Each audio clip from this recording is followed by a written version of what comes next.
అందరికీ నమస్కారం. ఈరోజు మనం ఒక అద్భుతమైన సంప్రదాయం గురించి మాట్లాడుకుందాం. త్యాగానికి, భక్తికి ప్రతీకగా నిలిచే ఒక గొప్ప విషయం. భారతదేశంలో తిరుమల క్షేత్రంలో లక్షలాది మంది తమకు అత్యంత ప్రియమైనదాన్ని సమర్పించుకుంటారు. ఇంతకీ ఎందుకిలా చేస్తారు? ఇది కేవలం ఒక ఆచారమేనా, లేక దీని వెనుక లోతైన ఆధ్యాత్మిక అర్థాలేమైనా ఉన్నాయా?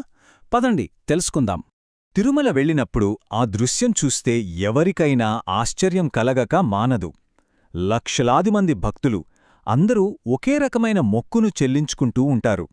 తమకు ఎంతో ఇష్టమైన, అందానికి చిహ్నంగా భావించే కేశాలను సమర్పించేస్తారు. అసలు ఇంతమంది ప్రజలు ఇలా చెయ్యడానికి వెనుక ఉన్న కారణమేంటి? ఈ ప్రశ్నకు సమాధానం వెతకడమే ఈరోజు మన పని. ఒక్కసారి ఆ సంఖ్య చూడండి. ఒక్క రోజులో సుమారు 50,000 మంది వరకు ఈ మొక్కును చెల్లించుకుంటారు. ఇది ఏదో పండగ రోజున కాదు, దాదాపు ప్రతిరోజూ జరిగేదే.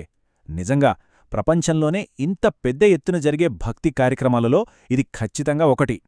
సరే, ఈ మొక్కునే మనం తలనీలాలు సమర్పించడం అని అంటాం. ఇది హిందూ సంస్కృతిలో, మన ఆధ్యాత్మికతలో ఎంతగానో పెనవేసుకుపోయిన ఒక ఆచారమన్నమాట. ఇది కేవలం మొక్కు కాదు, తరతరాలుగా వస్తున్న ఒక ప్రగాఢ విశ్వాసం. ధనవంతులైనా, పేదవాళ్లైనా, ఏ హోదాలో ఉన్నవారైనా సరే ఈ మొక్కును భక్తితో చెల్లించుకుంటారు. ఇంత పవిత్రంగా భావించే ఈ ఆచారం వెనుక అసలు కారణమేంటి? దాన్ని అర్థం చేసుకోవాలంటే మనం ఈ సంప్రదాయం మూలాల్లోకి వెళ్ళాలి. దాని వెనుకున్న కథేంటో తెలుసుకోవాలి. అవును, ఈ అచంచల భక్తి వెనక ఒక పురాణ గాథ ఉంది. ఈ ఆచారానికి మూలం ఆ కథలోనే ఉంది. అదే నీలాదేవి కథ. ఇంతకీ ఆ కథలో ఏం జరిగిందో ఇప్పుడు చూద్దాం. ఈ కథలో 4 ముఖ్యమైన ఘట్టాలున్నాయి. పురాణాల ప్రకారం ఒకసారి శ్రీనివాసస్వామివారికి తలపై గొడ్డలి తగిలి గాయమవుతుంది. ఆ గాయం వల్ల కొంత జుట్టు కూడా పోతుంది. అది చూసిన నీలాదేవి అనే రాకుమారి చాలా బాధపడుతుంది. ఆమె ఏమాత్రం ఆలోచించకుండా తన అందమైన కురులను కత్తిరించి మాయాశక్తితో స్వామివారి గాయానికి అతికిస్తుంది. గాయం వెంటనే మాయమైపోతుంది. ఆమె నిస్వార్థ త్యాగానికి ముగ్ధుడైన స్వామివారు ఆమెకొక అద్భుతమైన వరాన్ని ప్రసాదిస్తారు. చూశారా, ఒక గాయంతో మొదలైన కథ ఇది ఒక దైవిక వాగ్దానంతో ముగుస్తుంది. మరి ఆ వరమేంటో తెలుసా? స్వామివారు నీలాదేవితో ఇలా అంటారు: కేశాలు అమూల్యమైనవి.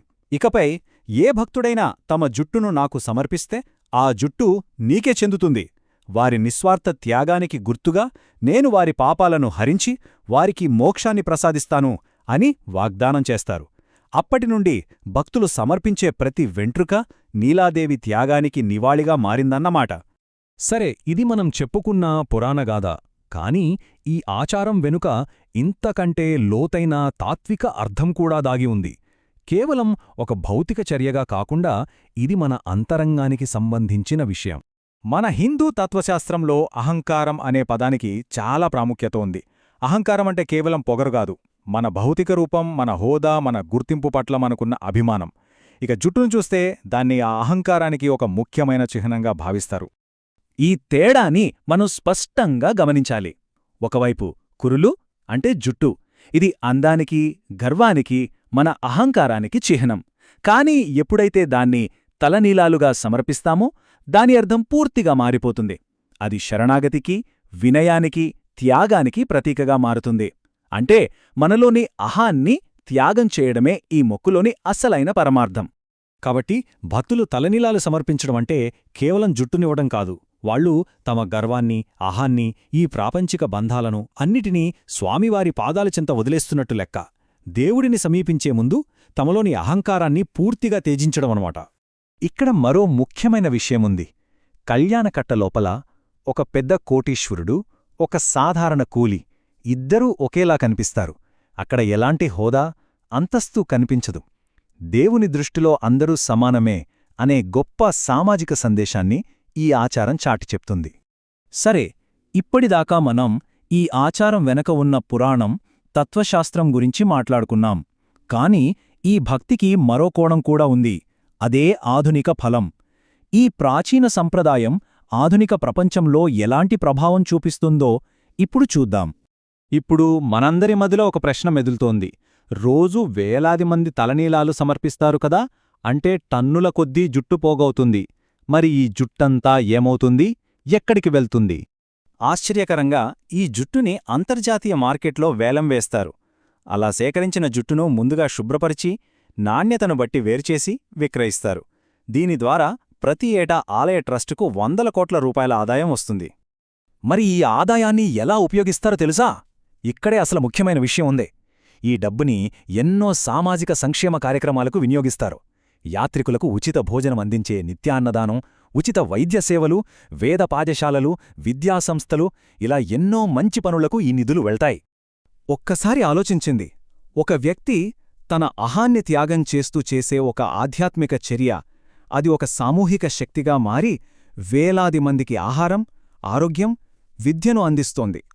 అంటే ఒకరి భక్తి, ఒకరి త్యాగం సమాజం మొత్తానికి మేలు చేస్తోందన్నమాట.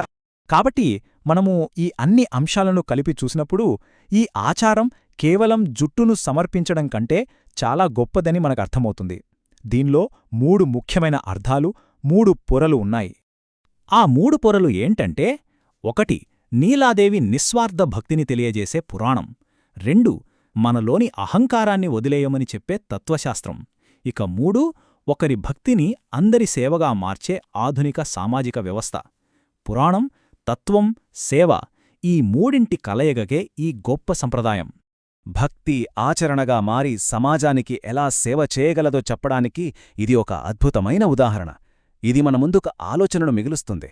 మనకున్న ఇలాంటి మరెన్నో పురాతన సంప్రదాయాల శక్తిని ఆధునిక సమస్యలను పరిష్కరించడానికి ఉపయోగించుకోగలిగితే ఎలా ఉంటుంది? మన సామూహిక నమ్మకాల్లో నిజంగా ఎంత శక్తి దాగి ఉందో కదా.